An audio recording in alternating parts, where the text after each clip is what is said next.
So earlier we have looked at, for example, arranging the marks in ascending order, then we can find the minimum mark and the maximum mark and so on.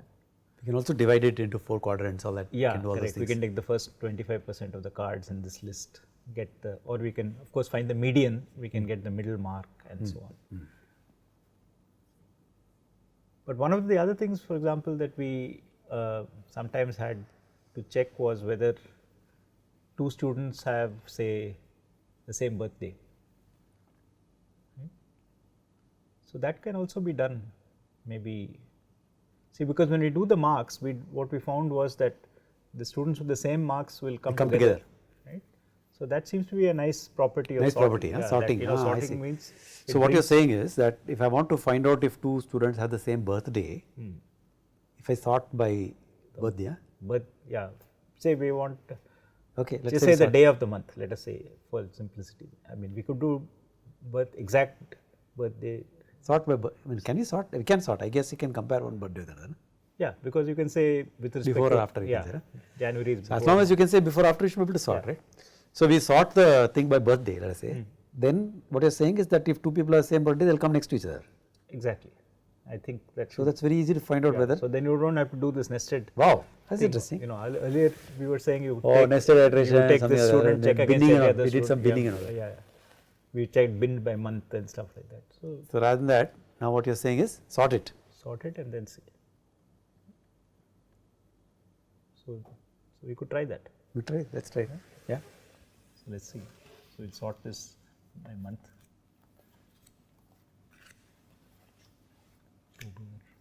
Insertion sort we should do. Strictly speaking, you should insertion sort it. Yeah. So let's do the insertion sort. Let's try and do that. See if it works. Only it takes time because you'll have to do 30 into 20, several iterations on this. Let's see. Okay, so 22nd July, so 9th October comes after that, 13th October comes after that, 7th November comes after that, 28th February comes above, 8th February comes above, 6th May comes between February and July, 10th September, so I am inserting, right? So I am looking for the correct place and inserting. So September comes between July and October. 22nd September also comes there between. After 10th, 15th March comes between February and May. 4th March comes ahead of that. 23rd March comes after this. So now we have another. So 15th March comes there. 16th May comes there. 17th November I think comes all the way at the end and so on. 30th December, 23rd July, 17th September,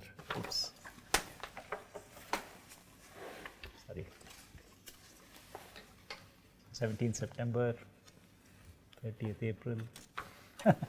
These are very slippery cards. Should be on page. 30th April, 13th May. So this way we can just keep sorting this.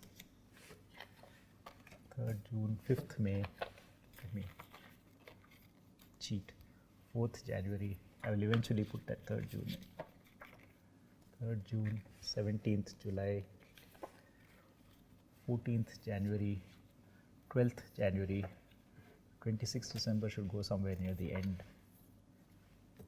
This is the advantage we have. We have a visual, it's like dictionary, we have a view of where it might likely come, which the computer doesn't have.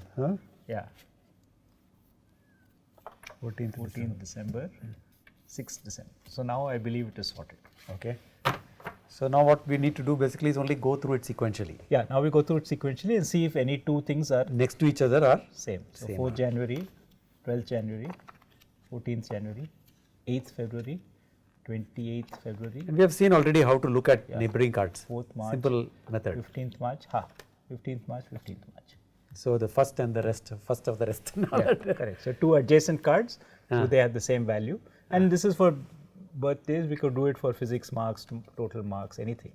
And even for cities. Of course, we do expect that more than one student is from the same city. But for example, if we want to find out if somebody is isolated, they are not, no other student is from that city.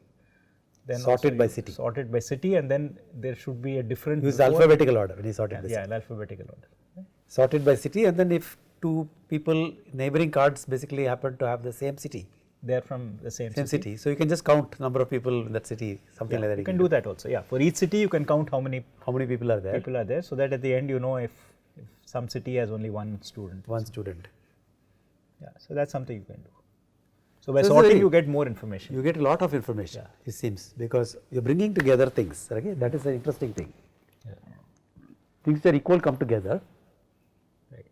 So one part of it is the position, right, which is what we are using for minimum, maximum. Maximum. But here actually we are not so interested in whether or not that 15th March was before 14th July, or it's just that in this sorted order the adjacent cards tell you something, or the groups tell you something.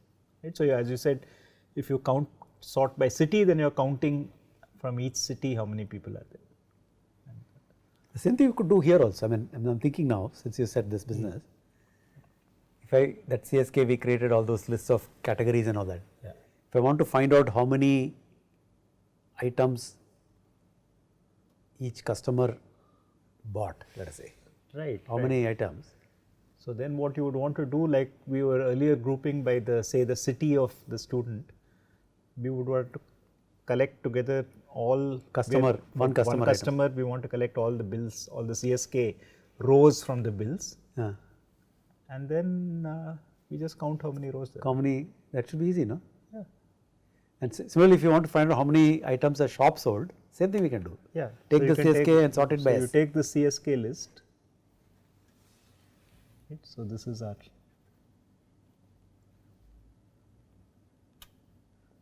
list. Yeah. Right. So what you're saying is now Sorted by first C. case you sort by C.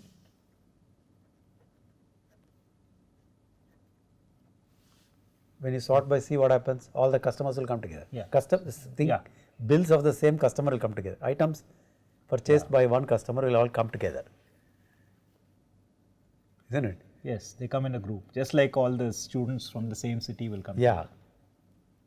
Then what I can do is, one iteration of the sorted list, I can run through, as long as the customer is the same.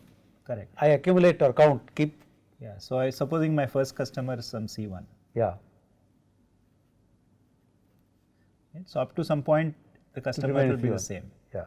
And then it will go to C2. C2.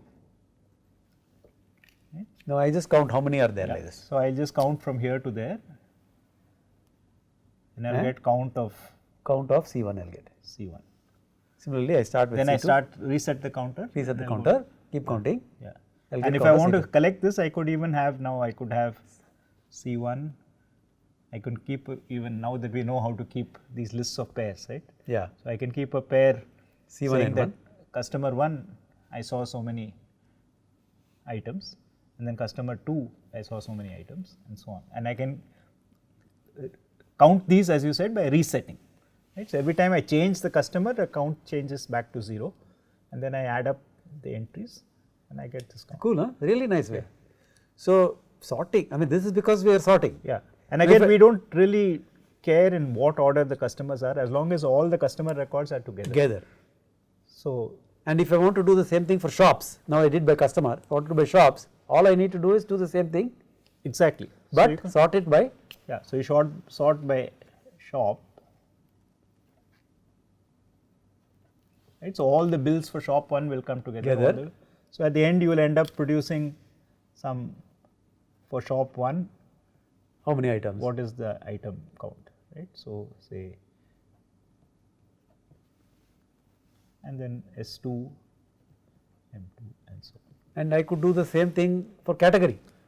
I can sort by category. Yes. So how many items of this category were sold, and how many items of that category? Yeah. So depending on which of these 3 things you are looking at and sorting, right? So that's another interesting, right? So that means that when we sort, we are actually looking at something which is normally we weren't doing that, no? Yeah. So we are actually sorting on, so sort on one part